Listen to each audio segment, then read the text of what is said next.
Halo, selamat datang di video series belajar mesin learning. Pada series kali ini, kita akan mempelajari beberapa materi dari konsep mesin learning, manfaat dan penerapan pada teknologi terkini, bagaimana cara merancang mesin learning, hingga membuat proyek sederhana dari pengaplikasian mesin learning. Series ini akan terdiri dari beberapa video terpisah yang membahas mengenai materi yang telah disebutkan sebelumnya. Kita akan mulai dengan video pengenalan konsep machine learning.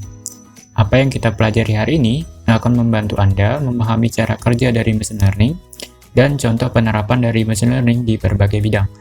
Oke, mari kita mulai. Apa yang Anda pikirkan ketika mendengar kata machine learning? Apakah sama dengan gambar ini? Jika iya, berarti Anda wajib menonton video ini hingga selesai ya. Lalu, apa itu machine learning?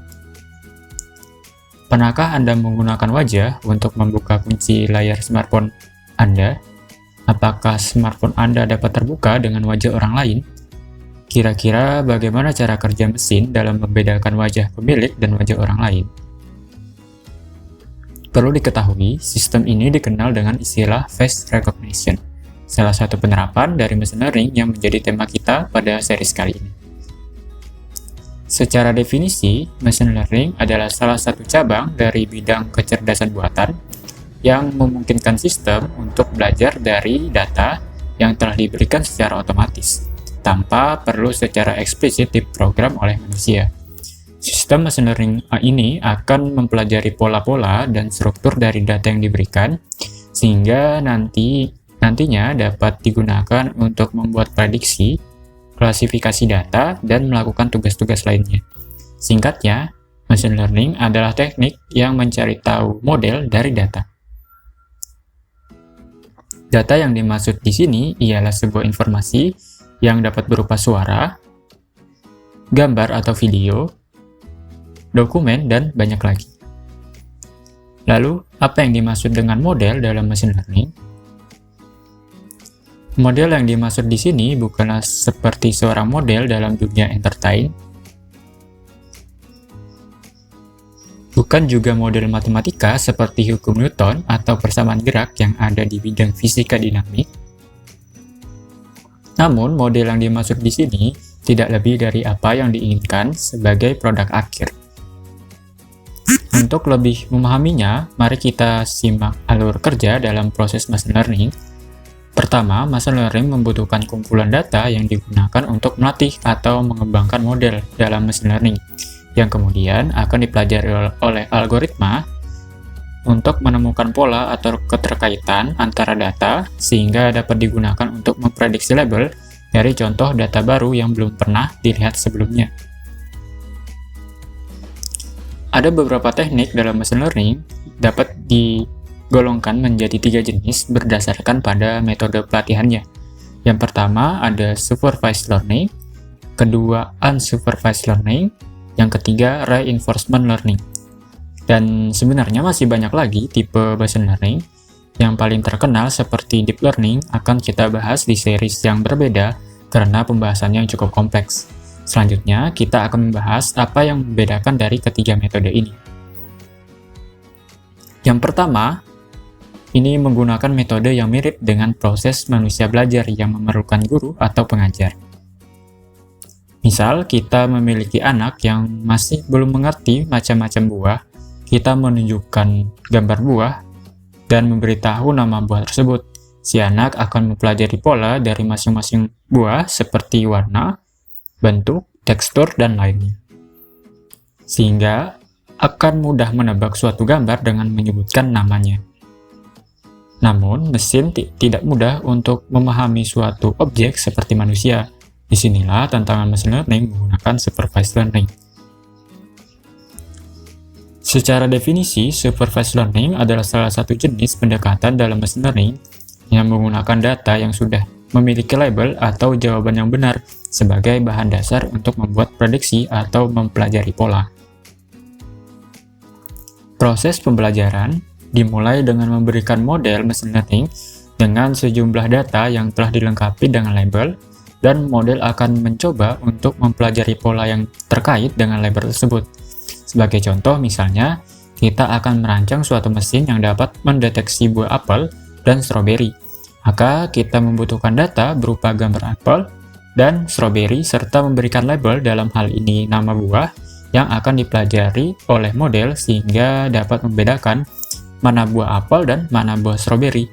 Dan jika kita memberikan input data berupa gambar apel, maka model akan dapat menebak label dari gambar buah tersebut. Selanjutnya, untuk metode yang kedua dalam machine learning, di mana algoritma belajar dari data yang tidak memiliki label atau kategori yang jelas, sehingga algoritma mencari pola dan struktur dalam data tanpa bantuan label atau petunjuk. Coba kita perhatikan gambar berikut. Misal, kita mengambil kumpulan data dari buah-buahan tanpa disertai label atau nama buahnya dan memberikan tugas pada algoritma untuk mengelompokkan buah-buahan tersebut menjadi kelompok yang berbeda berdasarkan pola dan karakteristik yang ditemukan oleh algoritma. Kemudian, algoritma akan melakukan identifikasi mana buah-buahan yang memiliki kesamaan dan mana yang memiliki perbedaan berdasarkan data seperti warna, bentuk, tekstur, dan yang lainnya.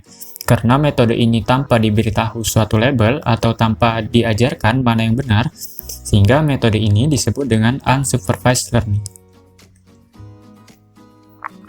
Berbeda dari metode-metode sebelumnya, reinforcement learning tidak bergantung pada kumpulan data statis, tetapi beroperasi di lingkungan yang dinamis dan belajar dari pengalaman yang dikumpulkan. Reinforcement learning memungkinkan mesin untuk belajar melakukan suatu tugas melalui interaksi coba-coba atau berulang-ulang pada lingkungan yang dinamis. Misal, kita analogikan metode reinforcement learning pada contoh melatih anjing untuk melakukan tugas tertentu. Sehingga dalam kasus ini yang bertindak sebagai agen adalah anjing, dan semua di luar agen disebut dengan environment, termasuk pemilik anjing. Pertama, pelatih mengeluarkan perintah atau isyarat yang akan diamati oleh anjing. Hal ini disebut dengan observasi. Anjing kemudian merespon dengan melakukan suatu tindakan atau action. Jika tindakan tersebut mendekati perilaku yang diinginkan, maka pelatih akan memberikan hadiah seperti makanan atau mainan. Maka anjing akan belajar dan berusaha melakukan tindakan tersebut secara konsisten untuk mendapatkan hadiah yang sama di masa depan. Ini disebut dengan positive reinforcement, atau yang memperkuatkan perilaku yang diinginkan dan meningkatkan kemungkinan anjing melakukan tindakan yang sama di masa depan.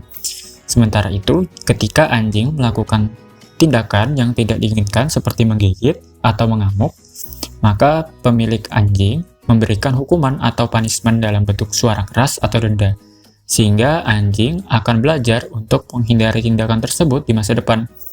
Hal ini, hukuman bertindak sebagai penguat negatif atau negative reinforcement. Dengan demikian, akan memperlemah perilaku yang tidak diinginkan dan menurunkan kemungkinan anjing untuk melakukan tindakan yang sama di masa depan. Machine learning banyak digunakan pada berbagai sektor. Pertama, misalnya pada bidang kesehatan. Untuk penyakit diagnosa berdasarkan citra kulit, untuk penyakit melanoma, berdasarkan suara batuk pada penyakit pernapasan. Kemudian penggunaan machine learning untuk memprediksi efek samping obat sebelum diuji pada manusia. Machine learning juga dapat digunakan untuk menganalisis data genetik dan identifikasi penyakit genetik.